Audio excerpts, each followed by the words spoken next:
TV. Alex.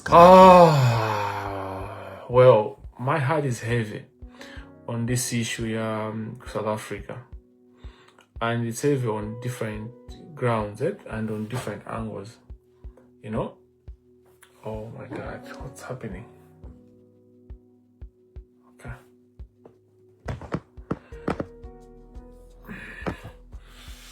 For those that are on TikTok, if you know any influential South Africans or any other South African that you interact with by TikTok, Mwaidani, if I in my South Africans, I want to speak to South Africans. Don't have any my uncle and don't talk South Africa, Mazi or Mwaidani by TikTok. If I didn't now specifically speak directly to my source. Ndifuna ndauze my source wise. Today, ndifuna ndauze my source wise. Then you have TikTok. Amene munga kwanise waitana. Kamwita na Trevor Noah. Kamwita na ndani. Kamwita na oimba maitana aja. Maitana kuzaimba nyimbo zao. Kumalawi. Jenchenya Malawi. Mashow hao. Maitana aitane. Ndifuna ndauze mawa awirata. Even Julius Malema. I have got the word for Julius Malema. Zao silu ni madana nazo.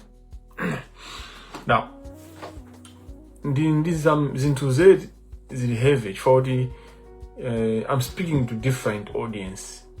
Ndugankula kwa Malawi, aminali ku Malawi. Kuma chambirira focus ya live nda Malawi aminali ku South Africa, aminali stuck. Amina kwenda kubwera ku Malawi, awena kuchoka ku South Africa, amina kufuna kuchoka ku South Africa. I mean they don't feel safe. They don't feel safe in South Africa anymore. And they want to leave. So I want to speak to those, and then by Malawi, Malawi. I want to speak to them as well. Malawi, Malawi. I'm Malawi. Yeah, and then I'm Malawi, South Africa. And then the first one the Anklani, that's so good in Malawi. Then from the Anklani, that's so good in Africa. Then from the Anklani in South Africa. They want to speak to leaders in Africa. And then I want to speak to the world. So it's a process. So zijitika in 1 hour. I'll do all that in 1 hour. Choyambilira Malawi amene mukhala ku Malawi panatuka video imene the Minister of Foreign Affairs George Chabonda amayankhula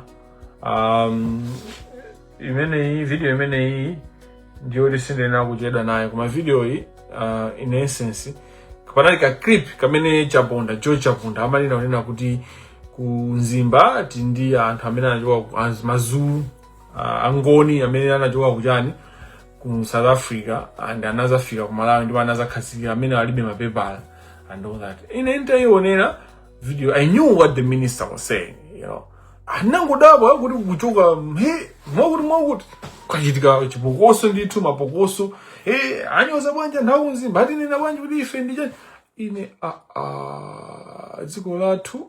And then I saw kuti kunali ma prominent people that spoke. In fact, panova ma prominent people have said saying sina mvetse bwino koma nitamvetsera video yonse panova ndenda mvanga understand what the heck, are you stupid or what? Ka clip kamene anayankhula a minister George Chabonda, who is not my favorite, because he's not my favorite chifukwa chona zoti anabajimanga Chabonda jana anabajimanga nkhani ya chimanga cha Chabonda nali ulapo koti linapanga kili ifoti koti lake ndi ndani kodi ndakatangalika mufufuze kuti koti imene nampanga kili Chabonda ndi ndani ndi koti lake ndi ndani katangale wakujulisha ali mu top 7 judge amene, if not top 5 actually, ali mu top 5 ndikateo yene imene antusa Chabonda chonena kuti sana lapo mpaka na uzapeza kuti Charles Kajoloweka anabangidwa kuti kana nkhani yake yomweyo. So Kajoloweka makosta jene nkhani yake yomweyo kangati tu inali nkhani yake yomwe ndayiwala kumano paka Kajoloweka nthawi ya DPP yoyambirira ichi anali busy ankapanga advocacy. And big up Charles Kajoloweka. We have not forgotten the sacrifices you made when DPP in first term ya APM you stood your ground. Unagwira ntchito bwino kwambiri Charles, and will not forget, you know. Mene unagwira ntchito muja iweyo ndiwena mene zikumayendera mwedi ndeni tikuyenda tipange Charles Kajoweka Day, Remembrance Day yako. Honestly, many how Charles Kajoweka fought, you know, against impunity between 2014 and 2019. We should be thinking about, you know, kind of holiday, Charles Kajoweka. Remembrance Day. So, what George Jabunda was saying was clear. He was making a counter argument against the conduct of South Africans, the way they are treating Malawians. So basically the argument was kuti tonsefe ndife ubwera timabwera and people move, people migrate, and there are different reasons why people migrate and all that. The minister wouldn't have been that dumb to try or to suggest that the Ngonis from Zimba are foreigners in Malawi. That was not the suggestion, not at all, because history is clear. History is clear. In 830, the Fekane, what is history? History is the best teacher, but you don't know history. You haven't done your history.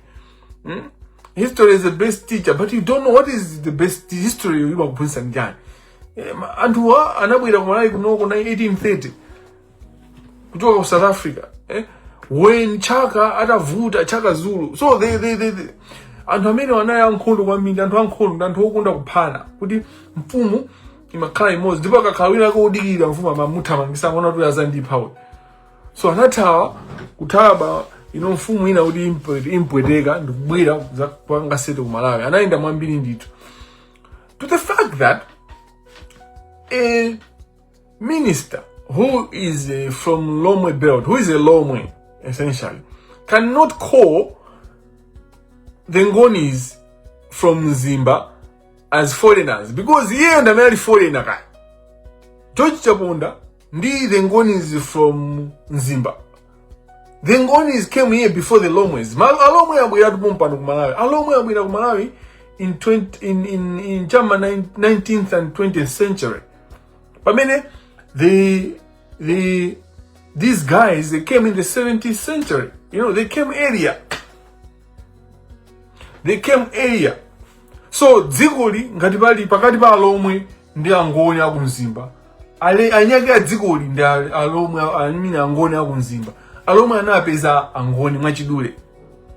Alomwe anapeza Angoni Malawi muno. Ama Angoni atakakhazika kale, Alomwe ndimena ama Angoni abwera, Alomwe abwera pompa no kuchokera ku Mozambique. Andamabwera ngati laborers.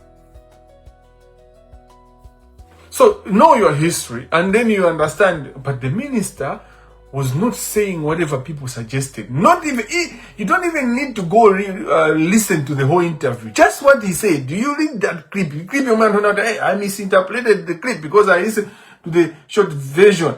People are just tribalistic, but they do not want to accept it. That's why small things, George Jabunda and Kula, because they are tribalistic at heart. These people, they are tribalistic at heart. Why still Zama tribal Angoni tikalaba atumbuka tipange chonji achenchani tikumane tipange za mwalo watu Alomwe tipange makwa Alomwe anthu amene amalimbikitsa zimene jazo mukakhala nawo mukamvetsa bwinobwino they are tribalistic. That's why the speech ya minister would quickly cause havoc when the minister actually meant good. He was trying to defend Malawians that are in South Africa. Good is South Africa. What the South Africans are doing is stupid. Simple. Stupid. Nothing else to explain. It's ignorant for South Africans to behave and act the way they have acted. And they continue to act. And this has been happening for years. It just comes for some time or for some years and then it happens again. This might be the worst maybe we have seen. But this conduct by South Africans has been happening for years. Now, people deliberately stop thinking. They think with their tribalistic eyes. Because the minister was trying to defend Malawians and protect South Africans. You can't do this. if you knew how life works, if you knew your history, if you knew your South Africa, how is South Africa made? Mr. What is South Africa? Inani kukubanga kodi. We want South Africa history. So the minister was trying to bring that out. Kuma Antu Okonda Mitundu, Osankana Mitundu, they were already fired up. Hey, how can the minister say, Timo, Abange resign? What the heck? What are you smoking? What are you smoking? Like, inayo kunena kuti. Antamina kunena kuti. Hai, ndinangoonera clip yomalizira. Ndaona maposta ngapo anthu kuti ndimalemekeza. Oh, I thought that ndanthoda maganiza. Ndinalemba kumano koyamba ndalemba ndangoona ka clip kakang'ono. Ndesinaganize kuti bwino, sinaone fana clip yaing'onoyo. When you listen to it, there's nothing. Panaibe chola kwa chimene minister analakwa pa clip yaing'ono imene kunenedwayo. You listen to the clip, you see kuti it is because they are tribalistic at heart. They pretend to be advanced, they pretend to be educated, they pretend to be inclusive, they pretend to be diverse in their thinking, they pretend they advance equality. Come deep down in their bedrooms, in their secret rooms, they are tribalistic. Simple. And then there's always a time that comes out without them realizing that it's coming out. This is my honest manifestation. Now, to Malawians in Johannesburg, to Malawians in Durban, especially Durban, when you go to Durban, and you go Malawi, you go to 7,000 now, stuck and waiting for the government or governments to help them. First things first, when there is a chaos like this, you have to help yourself. Amene munga kwanise kubeza njira yobwera kumudzi. Bwera ni kumudzi musadikire zolandira, musadikire zaulere. Some of the chaos that we have at that camp is because anthu ena unaona pali njira yobwera zaulere. So kandrama gaga ndikayambire kunyumba and all that. I can't blame them. But what you do by mukabaga zimene zozo, you are mukupangisa anthu amene alibe nkuthekera komwe kuti avutike. In fact, anthu amene ali ndikuthekerawo panopa as we speak ku camp kumene kujawo kuli katangale, kwachitikaso katangale, kukuchitika katangale. Amene azipangidwa prioritize apereka kina kake kwa akulu. There's a lot of chaos that is going to happen, and that is happening as I speak. So, my call is inuyo amalawi amene muli stuck ku Durban. Amene muli so about kubanga kaiza priorities za moyo, saving lives. Then tikamba za issue ya Malawi, amene tili ku Malawi. Then tisakamba za ma leaders, then tisakamba no za ma South Africans. I want to close this by speaking to stupid South Africans, because South Africans are stupid, and this is a call to the whole nation of South Africa. It's not good in Mazuru Oka, I'll call out South Africa. Because this issue, atwasakani nani? Ayina Julius Malema sabwe kuna kodi iziza kupanga ndi antundu wako. No. That things don't do that. Don't do that. You are part of South Africa. Inuyo mukulola bwanji mazulu okula zipanga zimenezo. Ma South Africans ena sinaone bwanji ma South Africans ena kupanga so ma demo and meeting the other people head on. Yet you are there. We haven't seen you covering these people up. Why protect you? Why are you not doing that? Ne kumapito kwake ndikamba za ma South Africans. Ndi aphunzisa za zinthu zimene sakuziwa. And the refugee killing, chasing, whatever they are doing, si tukula dziko. Dziko la South Africa singabile patsogolo ifota athamangisa migrants and obwera, or my immigrants, or refugee seekers, or whatever it is, investors is it. That in that huyu anapalamula wakuzingwanga anapalamula nkumanya wala investor.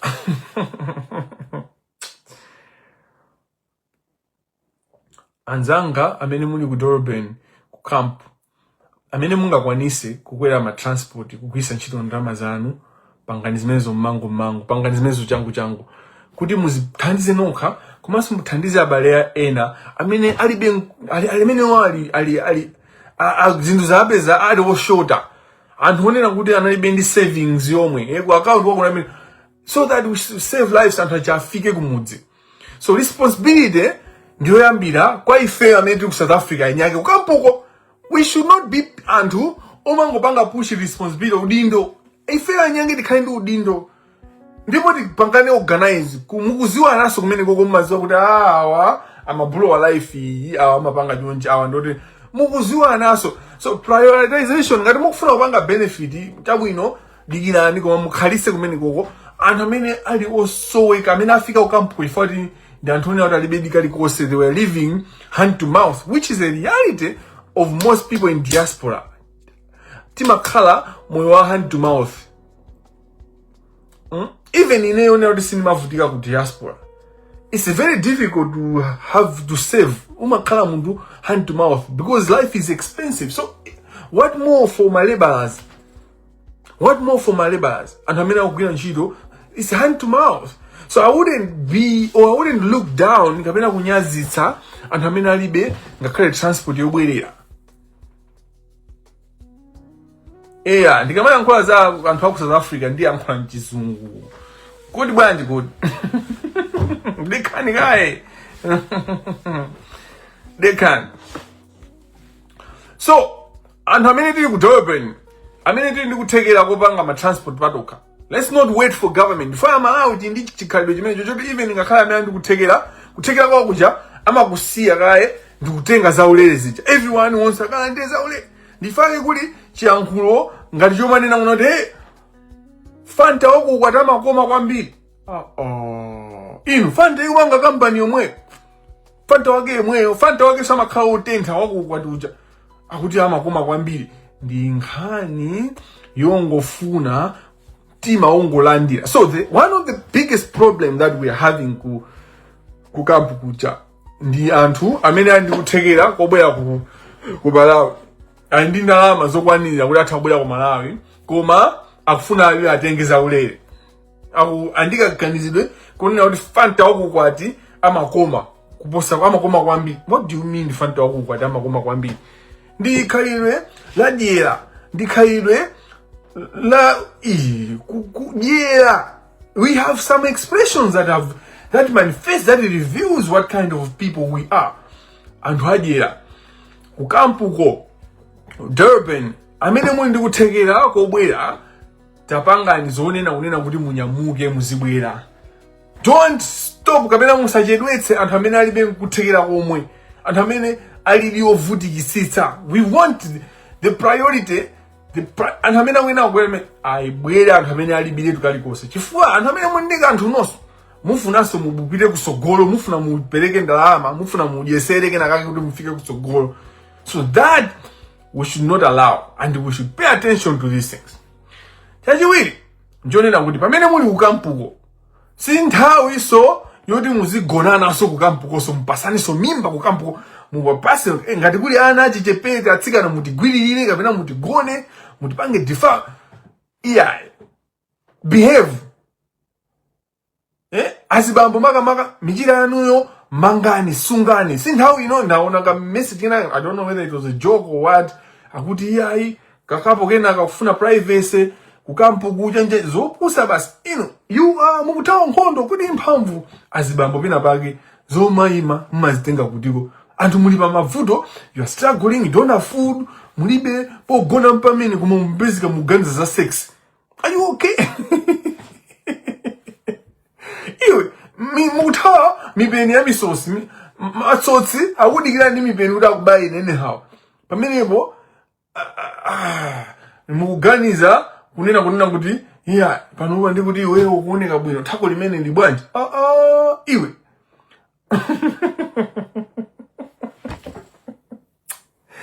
pamene pomo ndikuti basi anthuso mabandi aso akusokonekera kukampu kujawa kuganiza zawa.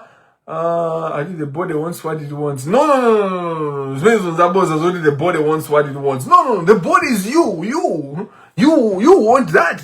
You are the body. Don't mind to be the behave. We allow it. We are in control of our bodies.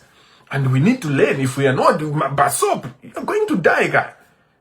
You're going to die. If you're not control of you, hey, the body wants what it wants. You're going to die, guy. With HIV, you're going to die with chindoko. South Africa, and the government has to prepare. A Minister of Health, you're supposed to be on top of it. Because South Africa, abwera ndi chindoko cha mtunduwina, abwera ndi mabomu a mtunduwina, abwera ndi matapwisa osiyana-siyana, abwera ndi zimatenda, even zizifuwa zakujonizo zikabwera kumaya kuja kukhaso ka health situation kena kake anthu mutengera abwera ndi maezi akujoni. And this is not zonsizonyazisa. I'm saying the reality. People, HIV is part of the diseases. Malungu menalini malungu. So akabwera anthu aja afunaso kutiso amasuke sokunoko. Ndiye inuyo health, Minister of Health, mungena ukhala soguluka kuona kuti zinthu zimpange, manage. You should manage these things. Ndukamba izena akuseka, but this is real. This is a reality. Pamene pali anthu. Abwera ndizokandakanda ndi mphere zawo kumeneko.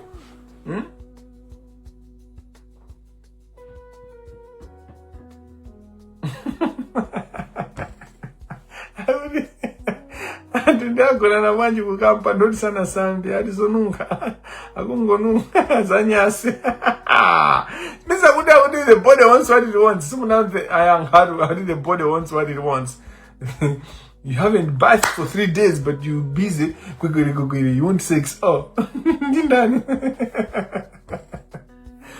The idea that the movement of people from South Africa should just be an issue for foreign affairs, it's lack of wisdom.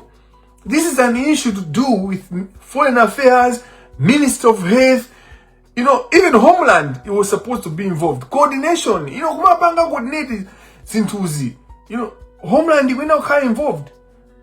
Minister of Finance, because you're talking about issues and moving these people, including Ministry of Justice. There are issues, a lot of things. And South Africa, akatundu hao asala kumene kumagari moto hao zambiri mbiri mwina ena natao. We need to ensure how do we tupanga organize my lawyers. In fact, Malay Law Society may now on top of this kupanga offer legal support kuyamba litigation to claim the properties and whatever they have lost. We need to be a people that demand justice. Zikala anthu amene dziko limene likufuna chilungamo. Posatengera kuti waphwanya wasokoneza chilungamo cho ndi ndani. Posatengera kunena kuti kamapanga zimene ziti kumana ndi Goliath wake ndi kuti kumana ndi Goliath wanje. Osamaopa mwansanga. Osamunkhala anthu amantha. Osamaopa. Olo even mochedwa mo osamaopa. Osamaopa. We need to organize ourselves kuti anthu amene akuchoka ku South Africa azuzika mwada ena amenyedwa ena acholedwa miti ena abale awo aphedwa ena aomberedwa. How are we as a country organizing legal team, legal wise, even the ministry? So let me say one thing. Maybe I might forget this point. Crisis imekuja ku South Africa ikukuonesani kufunikira konena kuti embassy sikutumizako andale, embassy sikutumizako anthu kuwathokoza kuti anakusapotani. Ku embassy sikutumizako anzana amene mmacheza nawo kapena mmamwe nawo mowa. Mwamva anyamata inu. Anyamata amene mukuyendesa boma ntukuziwani. Ku embassy sikutumiza anyamata kumwe nawo mowa. Ku embassy sikutumiza anthu opanga nawo madeal. You send ku embassy anthu onena kuti they know international law, they know what is supposed to happen. They know diplomacy. They will sit down and they will tell South African country, musiko maomo kuti izizi ai anthu watu simunga bangezi. You send people with authority. You send people that can represent you and present you well. Koma mutumiza madoba kuma embassy. Matumiza madoba ku embassy. Matumiza anthu ozipenta. Osapota Japan ozipenta. The fact that somebody has to be a diplomat doesn't necessarily mean they cannot be political. There are a lot of career diplomats that are political. But it's okay kutumiza Japan. Chifukwa choti embassy in the politics. Who said kunena kuti anthu a Japan ndi kuti amakhala anthu kuti they are not career oriented? So you should send diplomats that are doing diplomacy as a career and then they align to your policy as a party. Simple as that. So the situation in South Africa shows you how it's important to send the right people to embassy. Siza Chibwana, when you're choosing your ambassador and his team. Always Chibwana kwa mbili Malawi. And that's why Antwatu sali protected outside. Ukangotoka Malawi mujoma khala uliweka. And that should end. Anthu akachoka Malawi kuti aziyang'anidwa ndi embassy yawo. The embassy is ifilika. People should feel the embassy. Anthu asamakhala amasiye akachoka Malawi muja. The South African situation should help us improve. Semango panga basi titumize mabasi basi ina kuganiza za business. Akuja hapo sana hambili akuba. Just this issue. We need to know kuti ndalama zimene boma likupeleka ndizinga kuti athandiza anthu abwere. No one is following up kuti how much money is going. Kuti private sector. A national bank mwatumiza mabasi angati. Anthu amene wa ndi ma account ito anu ku national bank iko. Ma account awo ndalama zawo matumiza. Airtel. Amukulu. Inu ya amukulu mwapanga bochana amukulu mwapanga benefit from people that live in South Africa. And amukulu you have made a lot of money. You have made billions. Hello Paisa, you have made billions from people that live in South Africa. We need you to bring money. We need you to bring money. We are not even begging, we are demanding. You owe the people that live in South Africa this money because you have made billions using these people. Mobile banking, you have benefited. I stand at the bank. How many buses are you sending to take your customers out of South Africa to safety? And NBS, all these people, Nico, and how many are in South Africa? I know a lot of people that are in South Africa that have paid my policies for people in Kumudzigu. Kutiaka Marira, Asamali, even my medical care. These people were sweating. Kumaga gwira nchito ngati ayaga vlagaga kumasamala andu kuma iniwa National Bank, Standard Bank, Chanchan, IFDH Bank, my bank knows, my financial institutions, you have benefited from the economic activities of these people. Now these people are in the camp. You should say, Ndimaona and how come Bilana kuti hey, this and that. Kumaga Bilana, they were discussing kuti Amalawi tisonke. Amalawi ndi anthu opusa kwambiri. You are very stupid. You have a whole government whose business now is to steal your money. All they're doing is to steal your tax. Panoba, it's an opportunity for you to say, how we argue that shito. People from South Africa, we should be struggling people in South Africa. In fact, we are very poor, even in our thinking. Malawi, we now do ndege.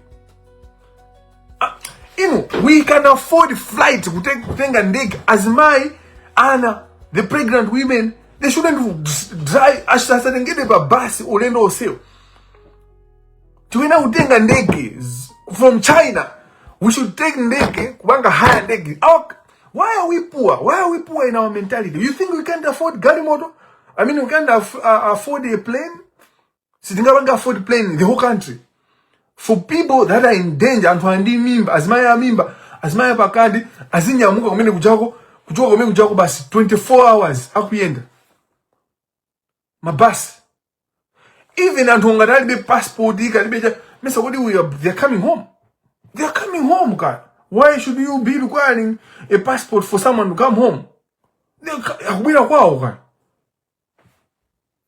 Just document. The problem of South Africa is documentation. They have a documentation problem. I want to see a government that speaks passively busy. Chirima. And you are very stupid. You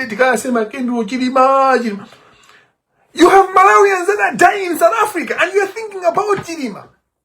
You are busy about Chirima, this, Chirima, what are you talking about? What do you know? What kind of thinking is this? What kind of bullshit is this? No, what kind of bullshit is this? The church is part and parcel of this stupidity. Bingo, ulipa modzi kupanga zopepera mudziko. And hopita ku school, namina kupanga zozerezeka. Your friends are sleeping boy anthu akubwera. In fact, anthu amene aphedwa ku Malawi ngo 12 people that died, you know, sana kamwalira tinakhala kuti timapanga agency. We tindimaize, you know. We are such a joke of the people. We joke too much. The point imene manena ulina kuti dziko lathu ndikuthekera kupanga haya ndege kuti itenga this special people. Pale anthu maiba jamena akudwala, pale anthu amene ali ma different disabilities amene mwina kuenda ulendo hotel sizingakhale bwino, anthu ena atha kumamwalira munjira momwe. Pale azimayi apa kati, pale ana amene wonse apange tabukire ndege. We can afford that. We can afford. Ngati mukugula ngati mukugula malo 800 million, ngati mukugula magalimoto 800 million, mwe mukugula ntchito mbomamo mungoba ntchito yanu yokuba.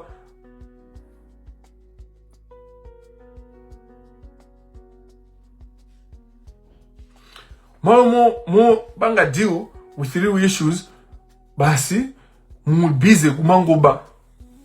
The government of Malawi should be able to mliwa mabasi yake akaliso ni matoilet minimum, akali mabasi abwino, get quality buses, and within the journey anthu aja paseni impangani plani bwino ahime pena bage mwagulire chakudya. They should be dignified as you're moving them. My guys amene muli ku South Africa, amene mukuchoka ku South Africa, moyo mene mwakumana nawo ndi skulu yokwanira. Pamene mukubwerera ku mudzi, anthu amene muli ku kampu akakutenganiso kakukweza ndi pandege azimayi ndi tanjani. Of course there's another aspect ndisanapitirize kukamba izizi ya irresponsibility mene mumaberekerana ku South Africa kunguona mwini pa kampu paja anambwe. You know, it's good, yeah, it's good, but you mwana plani musuma oh mwana do ndi udindo akulu. We need to tiphunzisane bwino kuti ana ndi udindo osamangoberekana ayi. Muzuzisana choncho. Mwana sungangobereke mwana ulibe kuthekera, uzikhala ndi kuthekera mwana wako azibaba amene aberekana amene wakudali kutiko. Ndimamva kuti muna masuka kwambiri ku South Africa mpaka na mabanga zinamwali ku Johannesburg, ku Durban, even ku Cape Town mabanga zinamwali. Koma mwene kuti anthu amene ndinawo kumachinga kumangochi akusalima amene mayambisa za zinamwali ku South Africa. Like muna masuka kwambiri mangopanga za chinamwali momwe muzikonza kuti pamawa pangozi titha utani. Basi chipereganyo mukatere madansi mukatere ine what is this on this? What kind of South Africa is this? What's going on?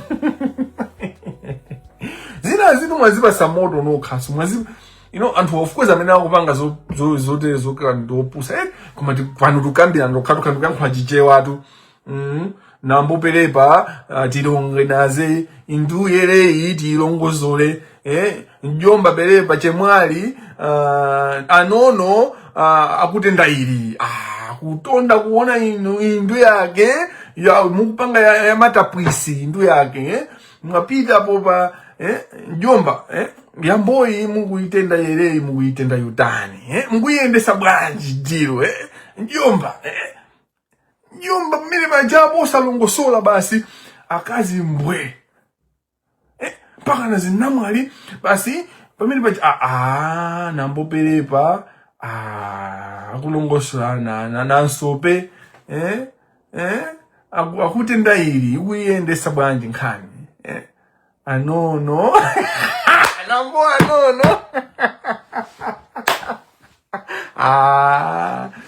tindi zikamba kuno kumbali nanuso azukulu akunzimba azukulu akunzimba akunzimba sotu ndimapita hapo azukulu akunzimba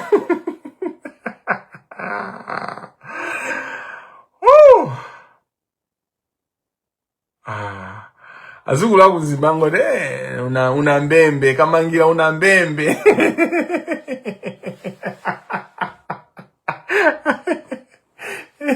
Hello, akutenda uli njomba kumangojiko mukupanga bwanji basi kumangoswana kumene kuja mziko la nyage mulibe cho plan yeneni ntchito imene mukugwira kwa mwenye mukugwira mmashopu mutera basi mpaka na kumabereka ana mpaka na 5 mziko la nyage ana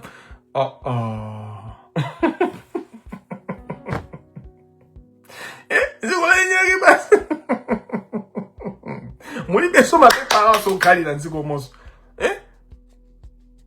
Kwani maplani anu maendesa bwanji? Mapanga sindu za uzi.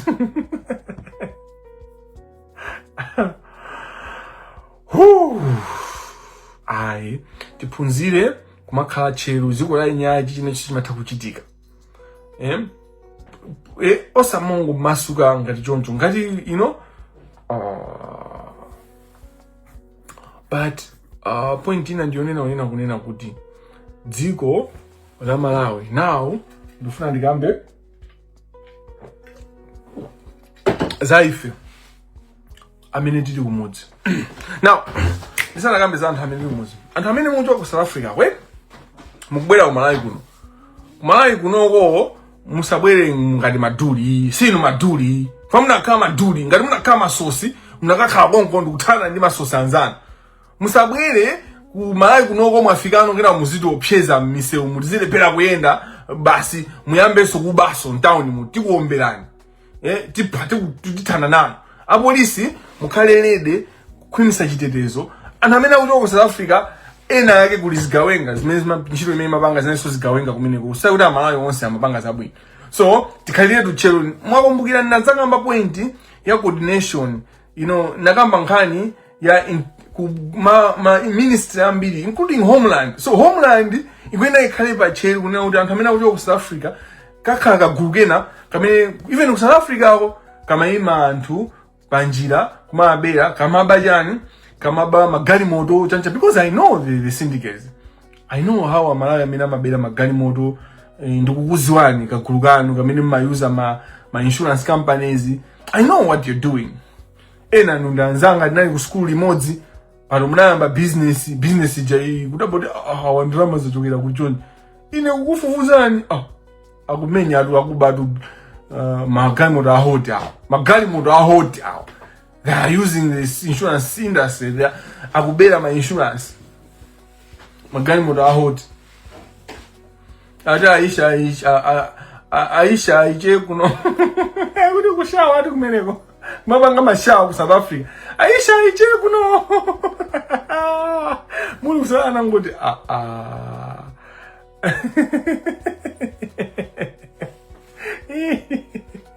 nambo wewa akutenda iti anono simunaendese bwino dziko la nyage basi kusanduka zachibwana so Homeland you don't have an excuse you have time to prepare and usewa mwabange chipiki cheni mwafufuze ndipo muzisata kuti akuenda bwino ma kitchen top up akuti anavuta kwambiri ku South Africa you munamasuka kwambiri you have to behave mubambasi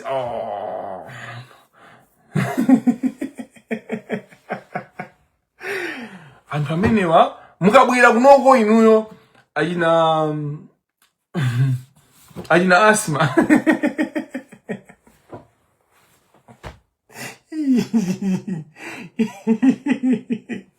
nini zanga inakasima nima mkonda kwambiri fine tapozira limodzi primary tasewera limodzi aina Ishmael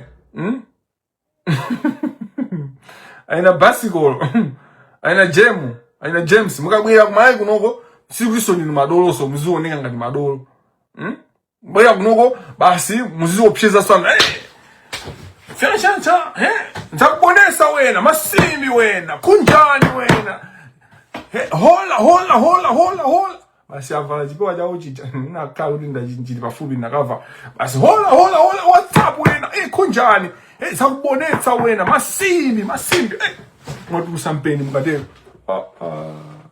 ngati usakadusa mpeni ku Johannesburg konko ku Durban konko ngati muli madolo muduse mpeni ku Durban konko muthane ni magayizi konko kuno mukabwera mufase behave yourself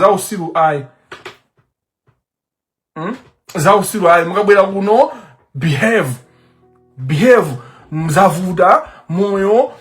Okay, maka azibambo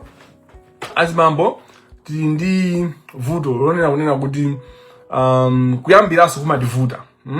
We have problems ya kuyambiraso. We should be humble kuti moyo umatha kusayenda pena bage, and izinto zinaende, let's be humble enough to sit down, calm down and start again. There is no stupidity in starting again. Actually, there's wisdom in starting, even military, even asilikali. Imagine hajira mpaka kusimba vanga chinamwa. Even military, the best militaries are the ones that are able to retreat.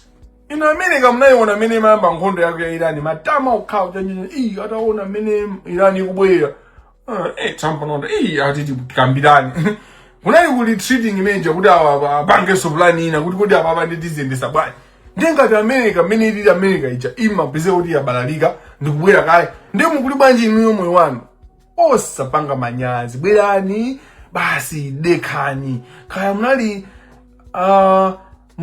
oyendesa jando ku South Africa ko kunoko kuli anyage amene amayendesa jando musabwereso kuti muone muya dekani basi inyo muzingoonera kuti zikwenda bwanji inyo munali anankungi ku South Africa kunoko kuli anyage ku Malawi dekani. Azibambo, we should learn to start again. We should learn. There's nothing more umaenda jonjo, and we are all starting. Life is a departure always. It's never an arrival. We are alive when we die. Come every time we are rethinking, we are reinventing ourselves to kuzipanga build, and this experience should build you. Zimene zachitika anzanga amene kuchoka ku South Africa azimai azibambo zitikulise tikwime, and boma tikuyenda tikandi plan with these people. We should have a plan. Tinakanika kale kukandi plan faka anthu amapita kumagwira zinchito zimene amagwira ambiri talent yawo anakatha kugwira Malawi muno, koma we left them with no choice. In fact, given a chance, they will go back next week. Next week they'll go back if we don't have a plan. So we have no choice but to have a plan. Ndipo, and amene mukubwera, pamene mungazwira unena kuti Amalawi ndi anthu opepera. I haven't seen any demonstration in South Africa because Amalawi mene opanga demo kuchipata kumene APM wapita kaya ku private visit. I'm sorry. I didn't say kuchipata. I didn't mean that. He didn't go to APM sana pita kuchipata. He has gone to a private visit. Ku private visit kumene kwapita APM. Maina kupanga ma demonstration kuda kutengeni ifetu ndemutitenga nawo. Ifeso nafe tufuna ndije nawo zimene mukuja ku hotel imene muli ali ku hotel yanjika. Hotel imene muli. Muzapezeka mabasita nazo mankhwala zimenezi. Zoma ngonena kuti APM zimene mukujazo ifeso tije nawo azakupasani mankhwala ka mapilisi. Private visit. My point is we are not an active citizenry. Sife anthu amene timakhala ndi chidwi ndi zinthu even zinthu zoti zipanga affect ifeyo sizimakhala nazo ndi chidwi kuona kuti pangapo chani.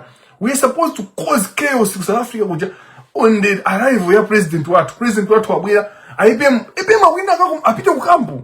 If APM is in South Africa, private visit or whatsoever, akwena apite ku kampu yi ku Durban. By the way, he has to go his people if he's in the country, unless he's incapacitated.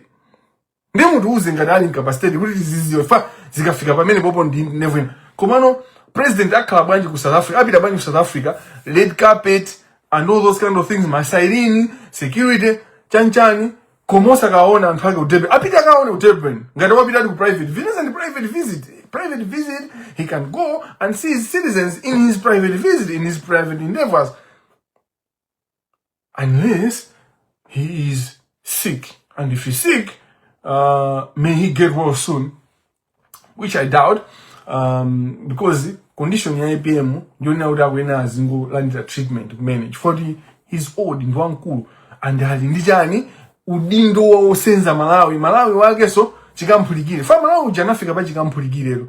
You need serious people, you need kamangiras to lead that country. I'm not saying I'll be the one to lead Malawi, but you need a kamangira to lead, whether a female kamangira, whether a male kamangira. You need, whether an old, it doesn't mean to be of my age. He doesn't need to be a lawyer. He doesn't. He wants to fix things today. And he's already not here. Hey, you need to be patient. No. We have been patient for 50 years. We can't be patient. Patience hasn't given us anything. But nobody in how we are come on. We have to catch up. What's happening? If you are South Africa, the president protest. Even protest can down to 10 or 20. It will go international. And how many where South Africa where South Africa, make sure it's okay to start over. Kuyambira so sivuto. Aliyensa mayambira so moyo umatero umene. Moyo umaenda motero. And how many amaonika kuti samayambira so amene umwafuse kuti wodi moyo wawo wenda bwanji. An tested life is unworthy living. Moyo umene sukumana ndi zinthu ziyango umakhala moyo odi so ndithu koma ukumana ndi ziyango ndu peze kuti wazidusa wazipirira umasanduka munthu olimba ndithu ndipo zimakuthandiza mitanda. Those are crosses we need along the way, so you carry them with pride. Chikwama chako chimene umakaya jumbo imene utafisike nayo pachileka anthu asakupange shame. And ma journalists mundi udindo oteteza dignity ya anthu amenewa. Mwamva inu ma journalists osamangopanga zoti mugulise news. Kunjambula munthu wanyamula piro, you don't know what that person has gone through. You don't know what is going on. You can't do that just to sell. You can't embarrass your own citizens just to sell, just for the news. You can't. You owe responsibility. Umango lemegeza and wajuma okaoka. Yakamangira zimene mukunena zitikalemba ati sumina. And osauka kwa jambula kwa banga post. Do you see now? And osauka matamangira kwa jambula kwa ika pa front page. And who emina ndifuna difuse kaye mano ya watu. Zimene mayankula kamangira difuse kaye umboni. And osauka simafuna kaye umboni ba. And osauka mango ya jambula. Mwina bagi yake muntu janasi hapo. Pilo ndamena na nyamula. You are like that. A society, you may mango limit and hajuma or based on status. It has to end. Chimeni mafuna kukamba tudi antumukabwera ku South Africa. Musakale maduli.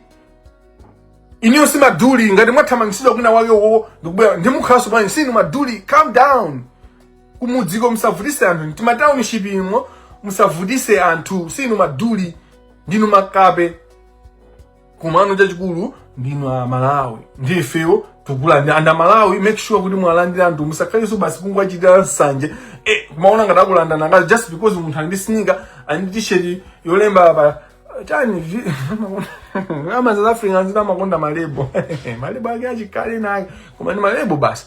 Munthu ngomona kuti wavala Dulax, ngomona kuti munthu wavala nsabato ina yake basi ya kujoni basi amini yakuzembera akubwera ni Motorola yake. Let's welcome these people.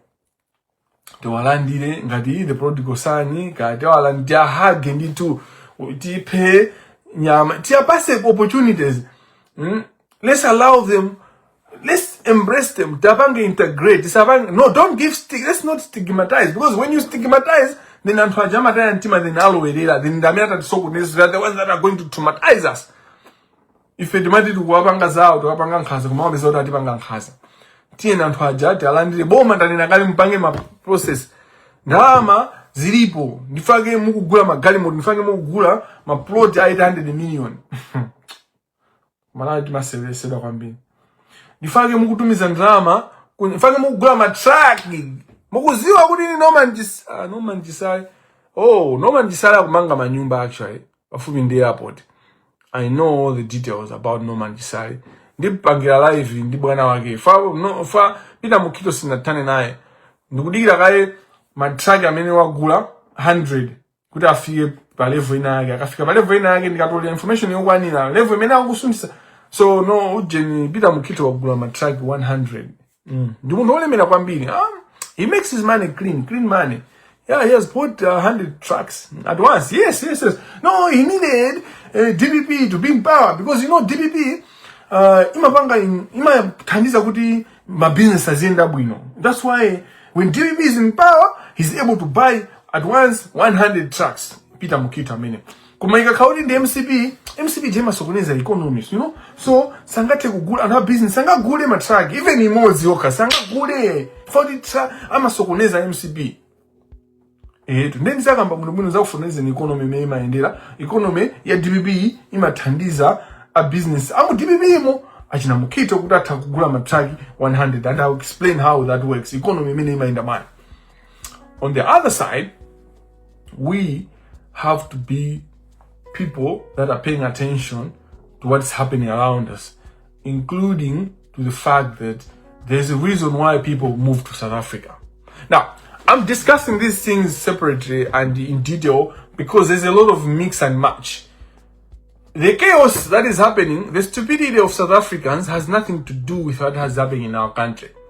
And the stupid statement that South Africans would make, or a South African would make, or any other African, but we know I'm a African, well, I'm a Valance, I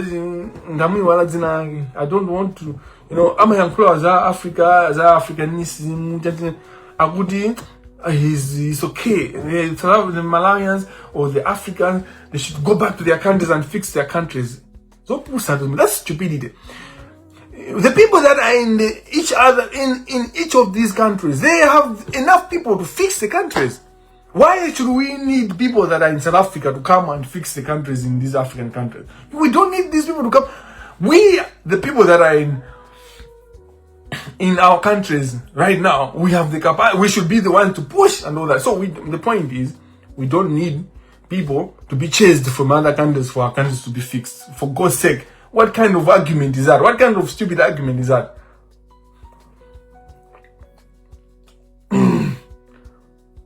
One thing that is clear is that for a country like Malawi,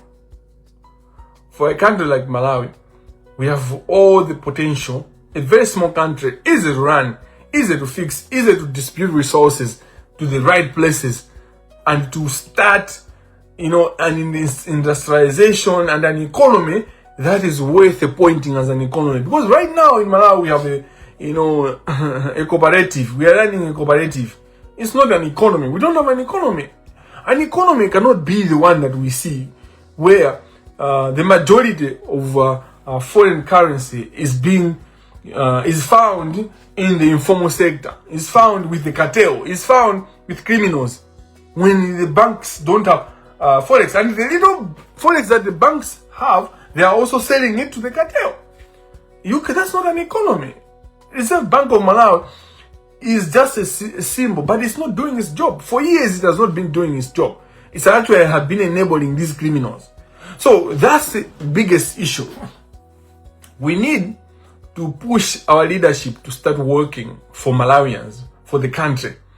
And if we needed any more evidence to how urgent this issue is, the issue of corruption, fixing the judiciary, fixing justice, ensuring that rule of law is running, ensuring that when people have stolen government money or any money at all, if you have stolen money, even from the church, in the church, these people should be arrested. If you had any doubt how urgent that aspect of agency is, or aspect of life or demand is, now you have the evidence of how urgent this issue is. The fact that you have Malawians that are stuck, about 7,000 in Durban and Malawi. People should not be stuck in Durban within. That's it. How many kilometers? For God's sake. But these people were toying and sending money to their poor citizens, their poor relatives, their poor acquaintances, their poor children in Malawi. And that's why they might likely not have anything.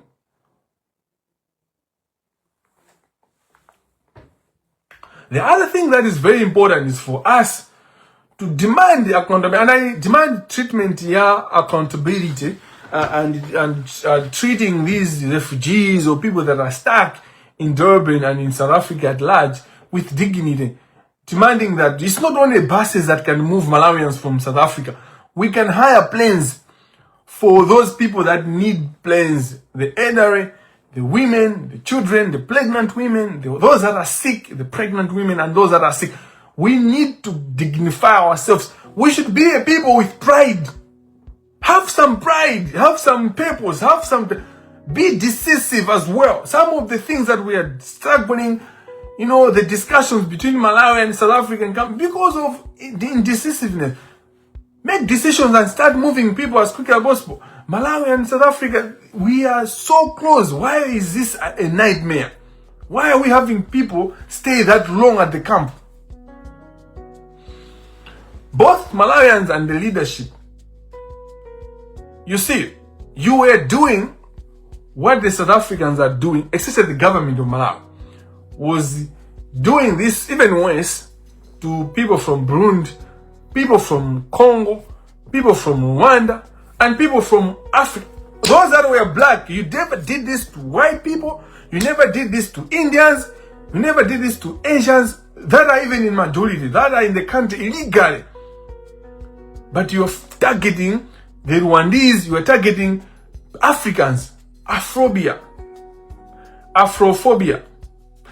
Kudana ndi anthu achifrika. Bantu, what happened to Bantu? What happened to Umuntu? What happened to Umuntu? What happened to Ubuntu? Where is Ubuntu? South Africa, you claim to the world as the father of Ubuntu. Where is Ubuntu, South Africa? South Africa, where is Ubuntu anu? I don't have words for South Africans, the government, the citizens. For Malawi, it was the government which was focusing on itself. You did harm fellow Africans, and that's unacceptable. The reason why it wasn't a regional issue or a global issue, it was because Malawi is not it doesn't have an economy to reckon with. That's the reason, But what happened in Malawi was equally bad. You should not undermine the things that Malawi did.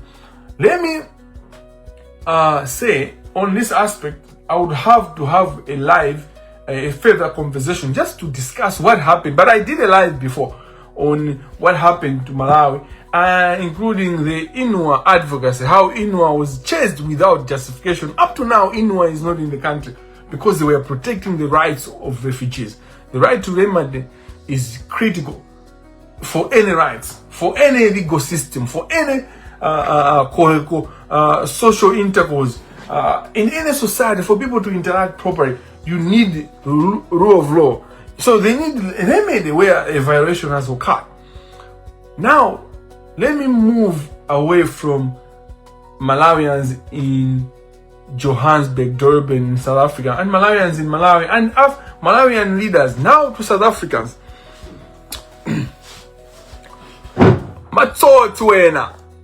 You South Africans have shown how poor you are in your thinking, how you have adopted stupidity as a character.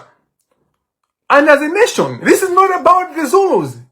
This is a nation. It's a reflection of nation. What you have done to Africans is a character that has been adopted by the nation. That's why the people that were going to chase fellow Africans from South Africa were going there with the police. What does that mean? What does that mean? If you can't say our political leaders, because you chose those political leaders. So if those political leaders hate Africans, you are responsible for choosing that leadership that allows people to hate fellow Africans, to chase fellow Africans from Africa with the police escorting them.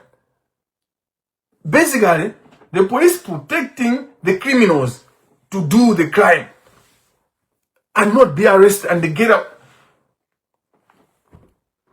South Africans, you have shown your deficiency in your thinking, your lack of understanding of your history, where you come from. Because South Africa is what it is because of every African. Most of you, actually, maybe a quarter of the population, as big as a quarter is huge. It means if there are, let's assume there are 100 million people in South Africa. 25% of those people are not South Africans origin. They are, people that are from other parts. Nigerians, Nigerians, Malawians, Zimbabweans. South Africa is made up of Zimbabweans, and they speak similar language. You can't talk about South Africa without talking about Zimbabwe. What are you talking about? And this is okay. And we are talking of other parts of Congolese and all those kind of Zambians. South Africa is what it is because of other Africans, Tanzanians, Kenyans. They call. You know why America was or has been a superpower? It's because it opened itself to geniuses from across the world. The best were going to America. Even the best Chinese were finding themselves in America. And so no nation progresses by closing its borders. No nation in the world. There's no nation in the world that has progressed because there's something going on with my TikTok. Yet the part that I'm discussing is very important for TikTok because I want the South Africans to hear what I'm saying.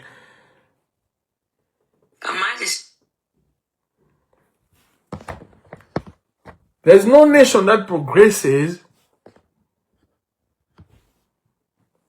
So I was saying, apologies. There's no nation, South Africans, don't be stupid. Don't be ignorant. What you've been doing, and this is up to South Africa, it's not to the Zulus or specific, it's just few people. No. These people have gotten the confidence from all of you, South Africans, from your leadership. And who appointed those leaders? It's you. You have a South Africa that has got a section that is saying, we are our own nation, we'll just be a nation of white people, no black person. In South Africa, as we speak. And then you have the you have the strength, you have the confidence to be chasing other Africans, yet you have white people in your country saying this will be our town, this will be our country, no black person. You must have lost your mind, South Africans, because you have done the opposite. You have been very ironic. It's sad to see. For me, it shocks my spirit. And what is weird for me is critical people like Julius Malema. They wait for the things. You know what happens? These things don't happen just because the Julius Malema. I've studied you, Julius. You wait when things go out of hand and then you start speaking. But also what you speak, you don't really, you're at least our hope as far as Africans, the way you think. Let me not just be critical of you. You are at least our hope. And that's very hard. Because it's Julius, my name. But you at least I hope when you talk about understanding Africanism and you stand your ground. You've been very consistent, Julius.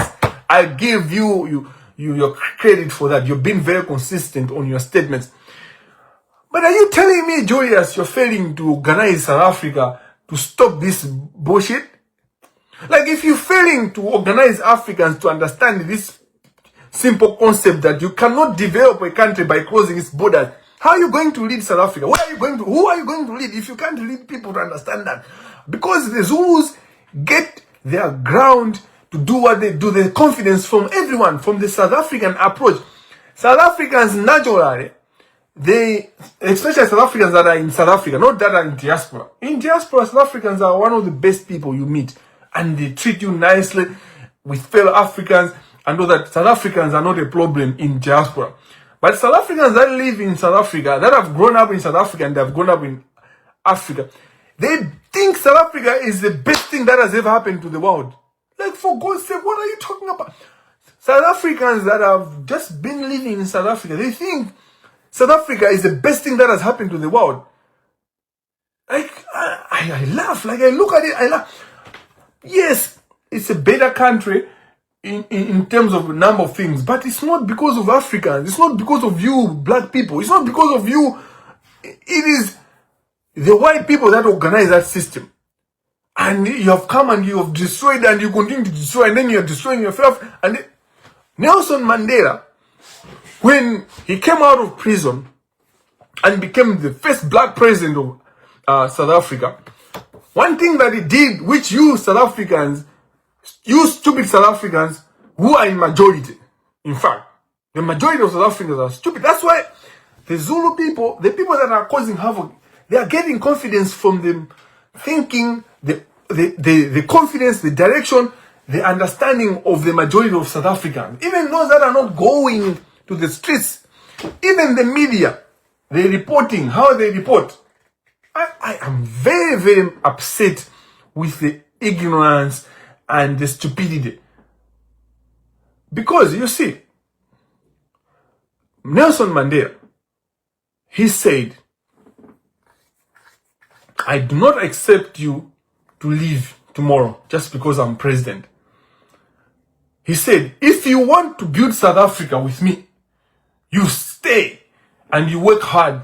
Let's build South Africa for all, for black, for white. And that's why South Africa was able to win the World Cup, the rugby. That's why South Africa continued to progress. It became a basket, it became a center for and it was already a country where, in your minds, there were Malawians in the mines. You know, in your minds, there were Zimbabweans in your minds. There's no South Africa without fellow Africans. Like literally. The things you farm, the things that you grow, and it's usually white farmers. You're dealing with a crisis. When you look at your economy, South Africa, how much of that economy is in the hands of black people? Or black Africa, black South Africans? How much? So what are you talking about? So you hate yourself. You hate your own color. And Julius Malema is right. But where I have a problem with Julius Malema is that he waits for these people to gain ground and then he comes out and condemn them. And he's not done enough because these things have been happening for years, Julius. While you have been a leader of it, how many times has it happened? And why is it continuing to happen?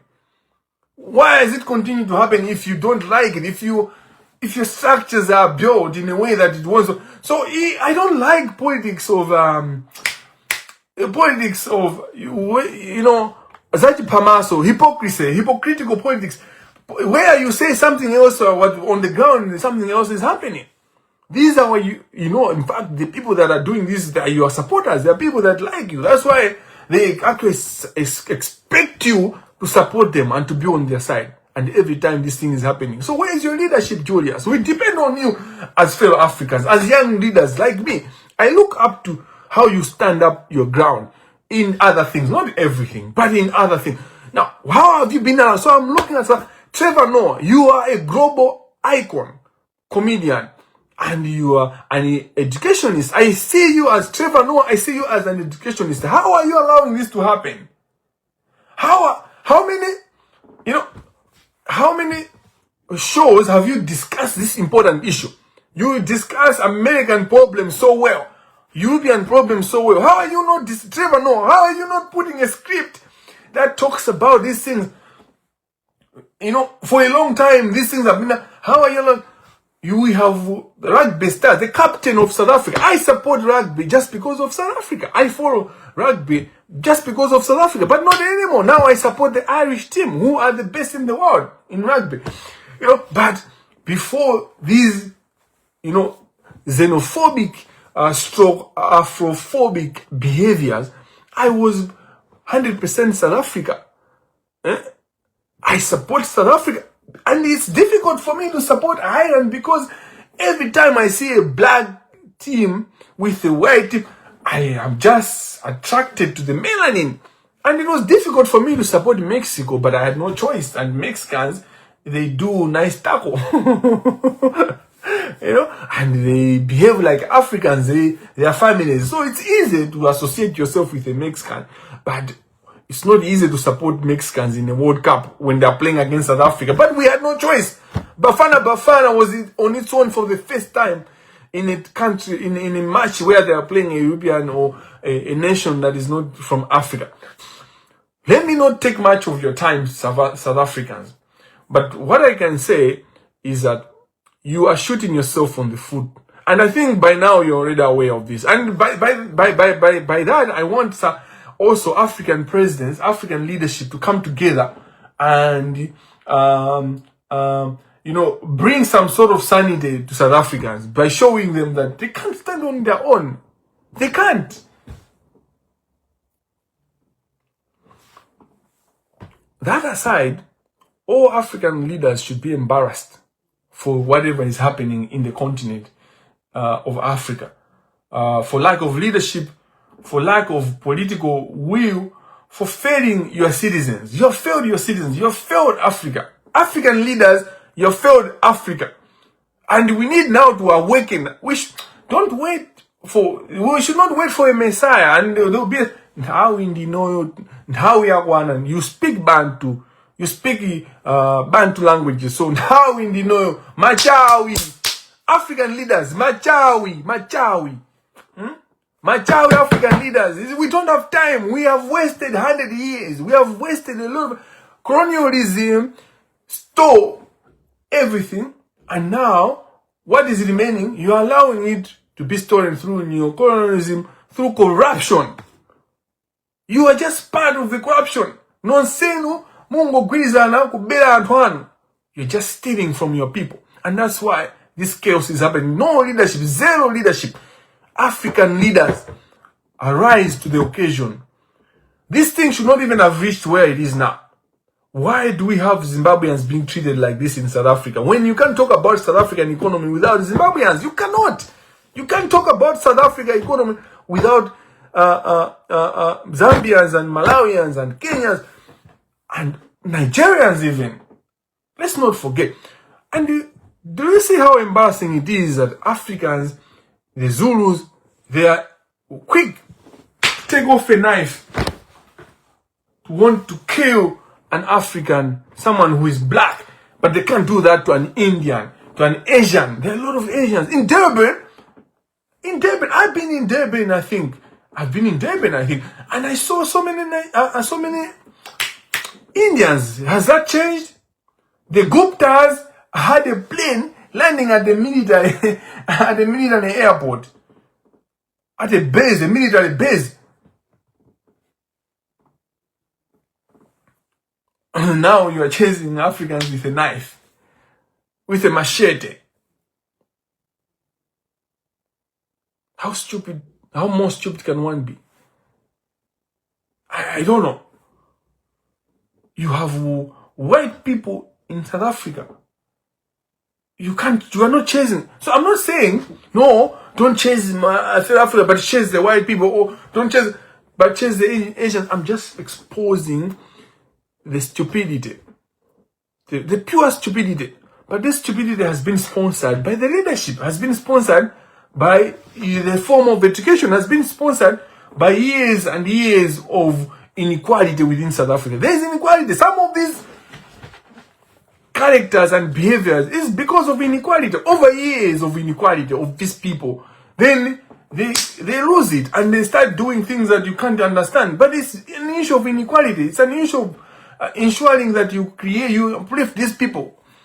We're talking about lack of knowledge and ignorance. How have we allowed these people to be ignorant and to lack knowledge? It's the leadership, because you thrive with that. The Zumas of this world thrived on the ignorance of the people, and it was okay. You think it was okay. You thought it was okay, but these are the fruits of a political landscape that benefits and uplifts itself through the ignorance of the people, that thrives on the lack of knowledge of its citizens. Palibe zone na unena ngudi antu abwirire kwa kuda kakoze maiko. You don't need antu ena kuda abwirire ku Malawi kuti zinthu. Antu amene ku Malawi tikuyenda tidzuke tikoze dziko. We don't need kuti antu ena kachuko. Ndikuganiza mobebera kumeneko. Ndikuganiza mobwera mbuyo. Antu andi ufulu okhala kumene akuona kunena kuti akhale ndi atukule miyo yawo. Every African has got a right to go to any African country and uplift themselves. Of course, not to commit crime. Of course, not to in breach of the immigration laws and rules and all that. Of course.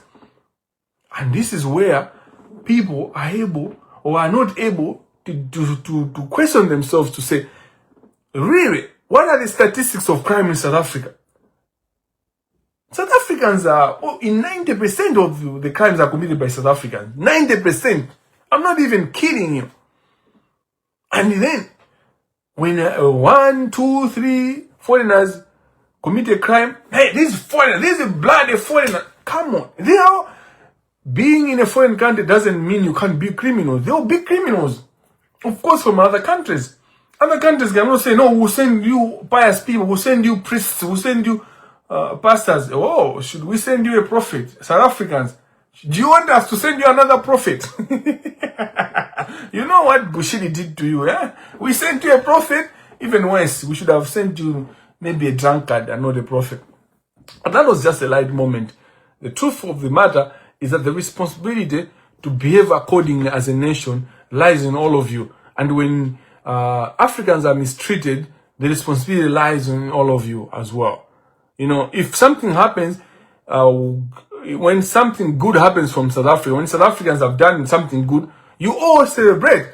If Bafana wins the next match, all of you're going to take pride in that. And if few South Africans, or whether they are few or whatever, do something wrong, you should take responsibility and fix the issue, not rhetoric statements that we saw from Ramaphosa and all that. When behind, you have allowed these people, you were escorting them with the police. They were going there with the police.